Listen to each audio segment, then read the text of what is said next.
Že z prvimi primeri okužbe s koronavirusom v Sloveniji se porodnišnica Maribor pripravlja za nove okoliščine, ki so bile potrebne za prilagoditev na te nove razmere v Sloveniji.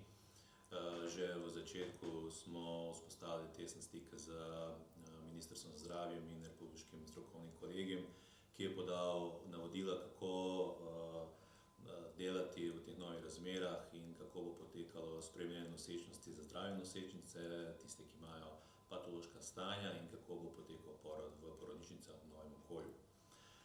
Zaradi tega smo naredili številne tudi spremembe glede delovanja kadra in prostorov, v katerih se izvajajo pregledi in porodi. Ena od največjih sprememb, ki smo jih uvedli, je ta, da smo oddelek prilagodili za kontrolo in vodenje nosečnic, ki jih lahko razdelimo v 3 skupine. Prva skupina so tiste zdrave nosečnice oziroma tiste, ki nimajo nobenih znakov okužbe s koronavirusom oziroma so bile na osnovi brisov označene kot negativne. Potem je druga skupina tiste, ki imajo sum za okužbo s koronavirusom. To so tiste, ki so prihajali iz različnih področij, ki so bile v stiku z okuženimi osebami, ali tiste, ki so imeli klinične znake okužbe, kot so povišana vročina, povišana telesna temperatura, bolečine v telesu, kašelj in drugi simptomi.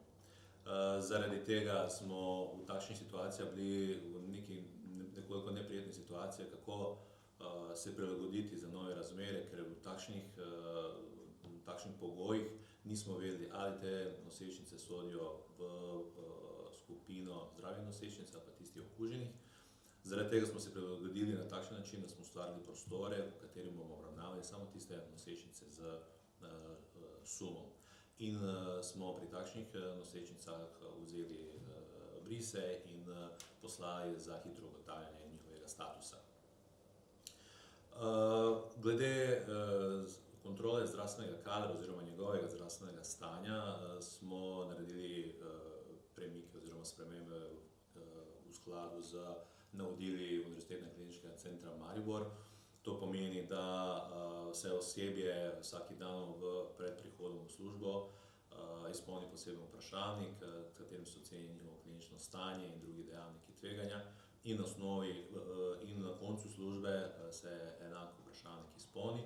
Za vse tiste, ki imajo opisane dejavnike tveganja, to pomeni, da se izključijo iz delovnega procesa, da bi se zmanjšal stik takšnih oseb z zdravimi nosečnicami.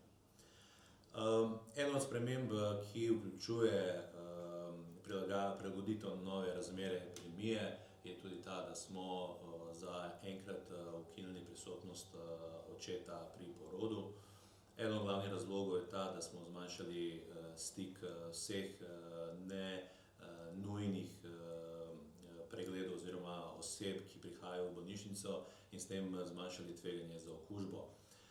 Že na drugih oddelkih Univerzitetnega kliničnega centra smo imeli potrditev, da sam navidezni zdravi status osebe ni nobena garancija, da ta oseba ni okužena, in da v primeru, da se okužba naknadno potrdi, to pomeni izolacijo in izključitev iz delovnega procesa vse osebe, ki so bile v stiku s takšnim pacientom nasploh, oziroma z karanteno, izolacijo vseh pacientov, ki so bili v kontaktu z okuženo osebo. S tem je tudi, mislim, doseženo, da se poviša varnost v porodnih sobah na najvišjo možno raven, da se omogoči babicam nemoteno delovanje, da se zaščitna oprema, ki jo še vedno nimamo v izobilju, uporabi racionalno in samo v specifičnih primerih. Zaradi teh sprememb nismo naleteli na negativni odziv nosečnic, dobili smo celo pozitivne odzive, enako kot primeri v drugih koncih Slovenije. Nosečnice in porodnice skrbijo za svoje zdravje in je tudi v njihovem interesu, da je število oseb, ki bi lahko bile potencialno okužene, se zmanjša na minimum.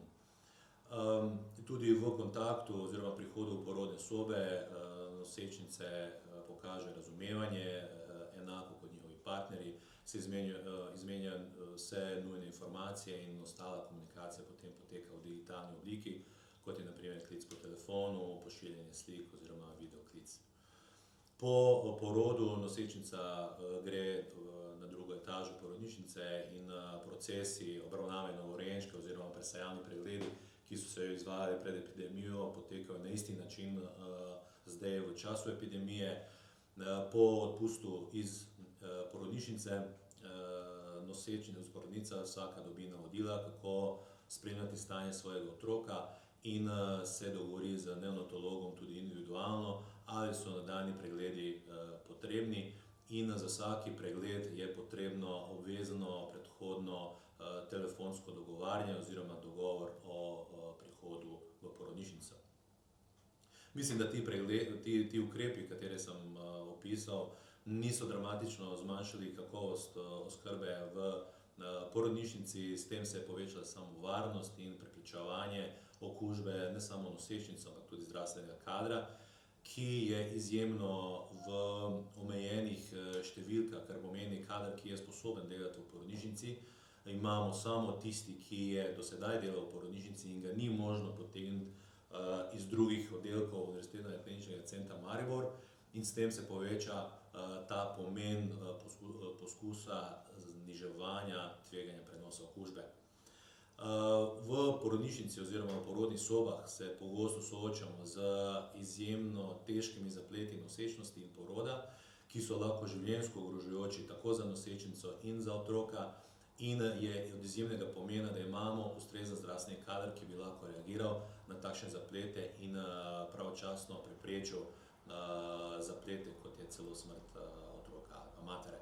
Zaradi tega sem tudi ponosen na naše zdravstveno osebje, ki daje svoj maksimum v teh težkih časih, ki zahtevajo novi način razmišljanja, prilagoditev na nove oblike dela in poskus, da nosečnicam kljub epidemiji ponudimo tisto, kar je najboljše. Eden od ukrepov prilagoditve na nove razmere epidemije je tudi ukinitev šole za starše. Šola za starše je bila veliki dogodek in je vključevala veliko število nosečnic, partnerjev in zdravstvenega osebja in je predstavljala povišano tveganje za širitev okužbe. Trenutno so vse nujne informacije, ki so prej bile predstavljene na šoli za starše, na voljo v spletni obliki na spletni strani Univerzitetnega kliničnega centra. Za vse dodatne informacije smo na voljo tako po telefonu oziroma elektronskem sporočilu, bodisi na primarni ali pa sekundarni ravni. Odvisno od trajanja epidemije se bomo prilagodili in naredili ustrezno rešitev, ali v smislu, ali bomo predstavili neko novo obliko šole za starše, ki bo ustrezna v razmerah epidemije. V najboljšem scenariju pa bo epidemija s časom izzvenela in se bomo vrnili nazaj v stare točke.